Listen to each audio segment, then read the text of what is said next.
أعوذ بالله من الشيطان الرجيم. بسم الله الرحمن الرحيم. الحمد لله رب العالمين، والصلاة والسلام على أشرف الأنبياء والمرسلين وعلى آله وصحبه أجمعين. وربك يخلق من يشاء ويختار.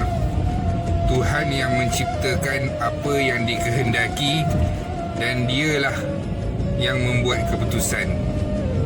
Allah dah menurunkan banyak Nabi dan juga Rasul di atas muka bumi ini.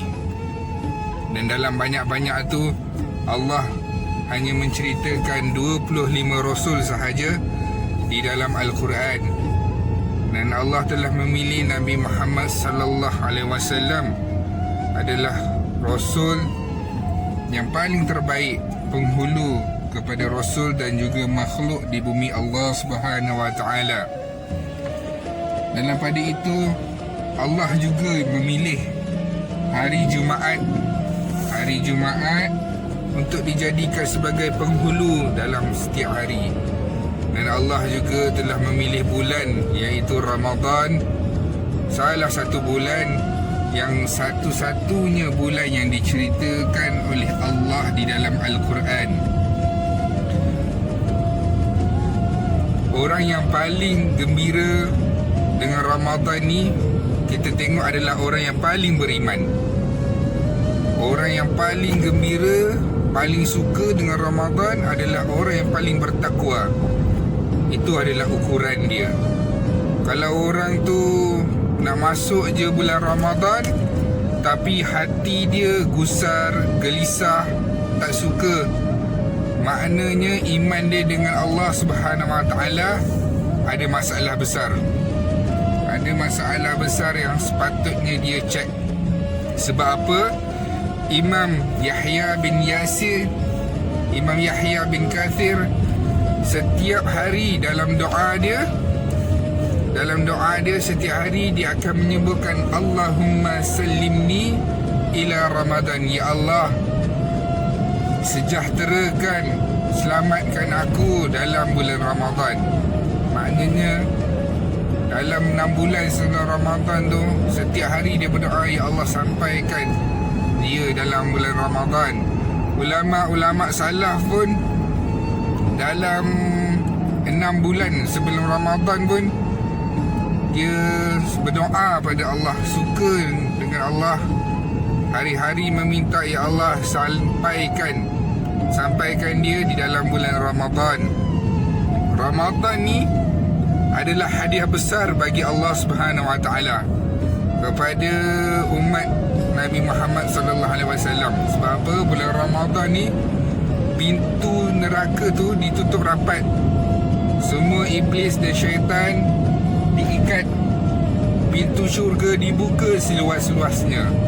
Rahmat Allah, pengampunan Allah diberikan dalam bulan Ramadan ni. Maknanya bulan yang memang Allah nak ampunkan dosa. Sebab apa? Nak menghadapi Ramadan ni, kita mesti ada persediaan. Macam orang yang main bola. Orang main bola, perlawanan akhir, kalau dia tak berlatih, tak bersungguh-sungguh, maka mustahil untuk dia menjaringkan gol.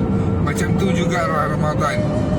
Kalau dia tak ada persediaan, kita tengok Nabi Muhammad SAW dalam sebuah hadis yang diriwayatkan oleh Aisyah, aku melihat Nabi Muhammad SAW ni berpuasa banyak dalam bulan Syaban.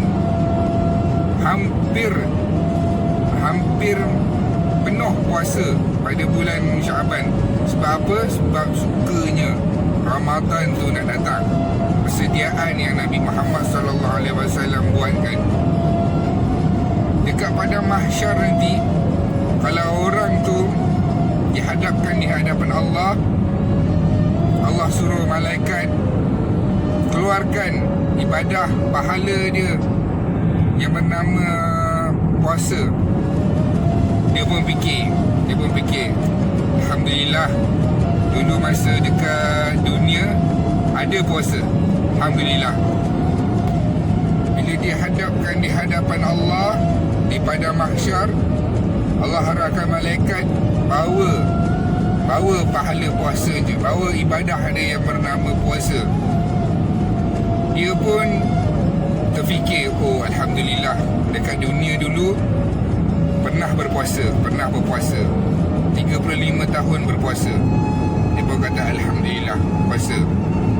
Lepas tu dia tengok puasa yang dihadapkan dia tu kosong, tak ada apa-apa, langsung kosong. Dia pun bertanya kepada Allah, ya Allah, mana ibadah yang selama ni aku puasa 35 tahun, 50 tahun, mana ibadah tu semua? Nabi kata, barang siapa yang berpuasa tapi tidak menjaga qaul zur dia, qaul zur, perkataan yang keji, tidak meninggalkan perkataan yang keji, Nabi kata Allah tidak berkehendak kepada orang itu untuk meninggalkan makan dan minum dia. Allah tak berkehendak orang tu lapar ataupun dahaga. Sebab apa? Orang yang masih lagi ada perkataan keji ni, dia kosong, pahala dia tak ada. Nabi kata tazhabu haba'an mansura, pahala dia pergi ibarat debu-debu yang berterbangan. Kita ni dekat dunia ni, tanya hati kita. Bila datang Ramadan, semua orang ada hati. Tanya dalam hati kecil kita, kita ni suka tak dengan Ramadan? Suka tak dengan kedatangan Ramadan ni? Ke hati kita tak suka? Sebab apa? Tak dapat makan, tak dapat minum. Masing-masing ada hati. Tanya pada hati kita. InsyaAllah, kalau kita berpuasa, anggaplah puasa kita tu puasa yang terakhir. Puasa kita tu puasa yang terakhir. Mungkin tahun depan kita dah tak ada dah merasa Ramadan. Baik, yang pertamanya adalah Lailatul Qadar. Lailatul Qadar ni, kalau Allah bagi satu saja Lailatul Qadar ni, satu saja kelebihan umat Nabi Muhammad ni, iaitu Lailatul Qadar, sudah cukup dan memadai dah. Sebab apa? Ada satu kisah, Nabi pernah bercerita dengan sahabat, ada umat terdahulu daripada Bani Israel, dia keluar berjihad fi sabilillah. Fi sabilillah ni keluar berjihad, tinggalkan keluarga, tinggalkan kehidupan, tinggalkan rehat, keluar berjihad, bawa pedang, berjihad selama, mana Nabi kata selama 1000 tahun. Sahabat pun tanya, ya Rasulullah, kalau 1000 tahun, tentu kita ni umat akhir zaman ni banyak ketinggalan. Sebab umur kita pendek. Kita akan banyak tercicir dari segi ibadahnya. Tu kerisauan sahabat Nabi Muhammad sallallahu alaihi wasallam. Lalu Allah pujuk hati-hati para sahabat ni melalui surah yang kita selalu dengar tu. Allah kata, inna anzalnahu fi lailatul qadr, telah kami turunkan satu malam dalam malam bulan Ramadan. Nama malam itu adalah malam Lailatul Qadar. Kalau kita faham tafsir, seolah-olah Allah tengah berkata dengan kita. Lepas tu Allah kata lagi, wa ma adraka ma Lailatul Qadar. Allah tanya, kamu tahu tak apa tu malam Lailatul Qadar? Kata Allah, kita pun kata tak tahu. Kata Allah, dia seolah-olah kita bercakap dengan Allah. Lailatul Qadar khairum min alfi syahr, satu malam yang lebih baik daripada 1000 bulan. Satu malam yang baik, lebih baik daripada 1000 bulan.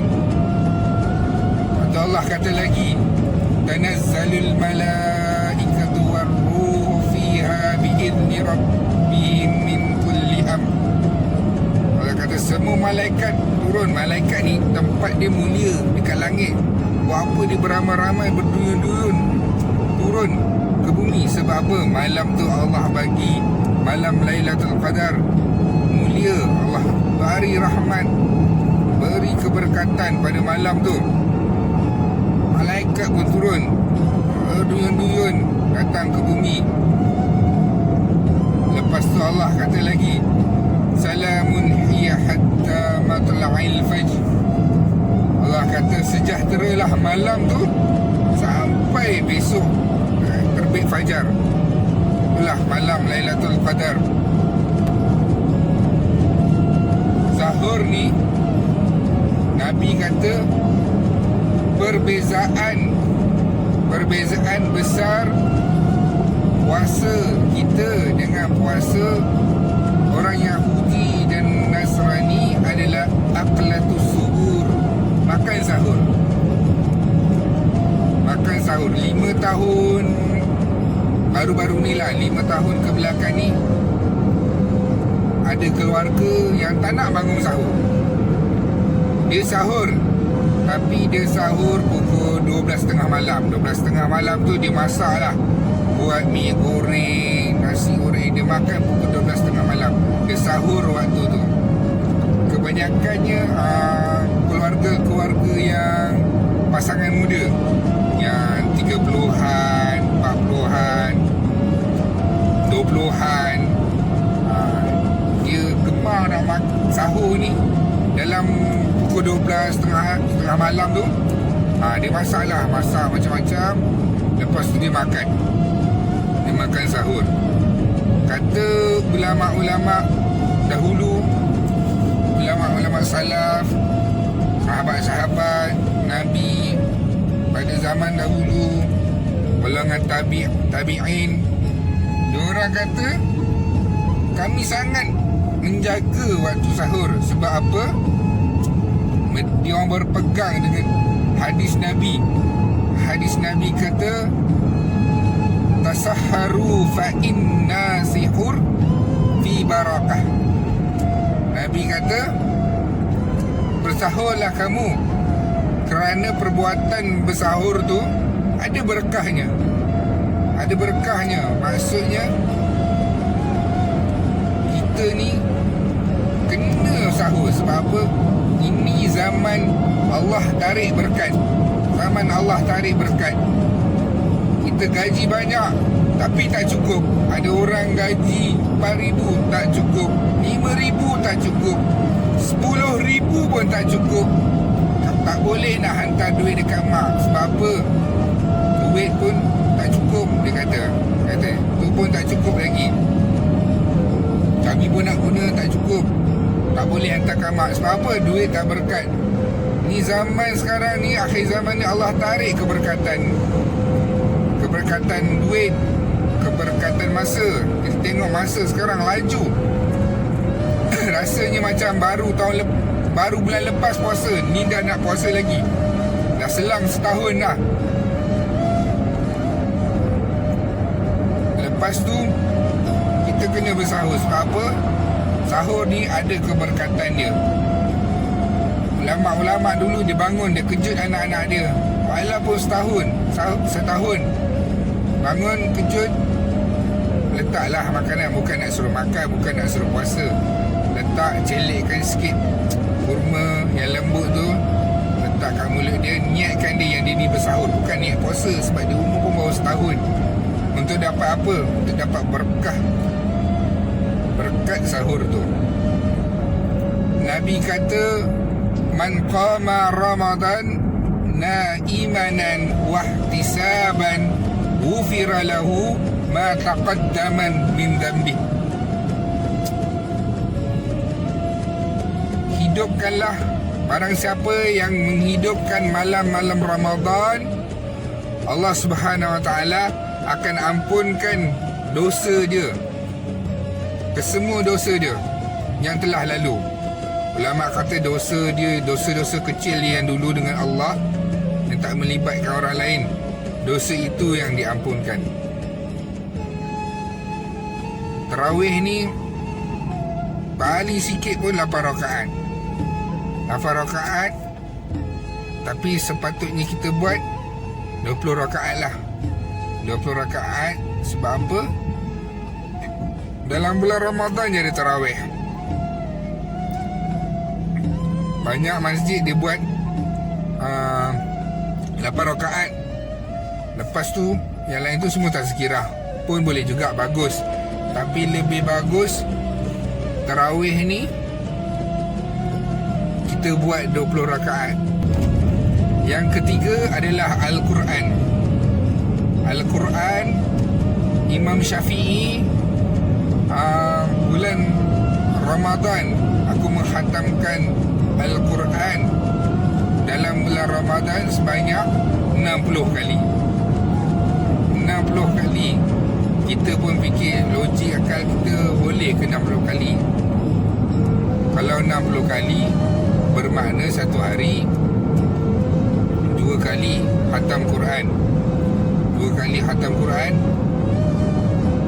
Kita fikir tak logik, benda ni tak logik.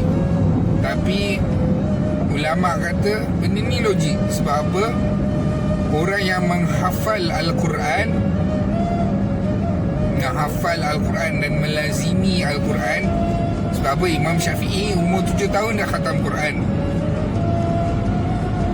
Dia boleh membaca Al-Quran dengan lancar tanpa meninggalkan hukum-hukum tajwid.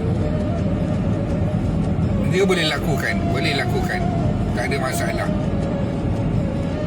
Perbanyakkanlah baca Al-Quran. Sebab apa? Al-Quran ni diturunkan dalam bulan Ramadan dan kita sama-samalah mengamalkannya. Semoga Ramadan tahun ini menjadi Ramadan yang terbaik untuk buat kita semua, insya-Allah. Assalamualaikum.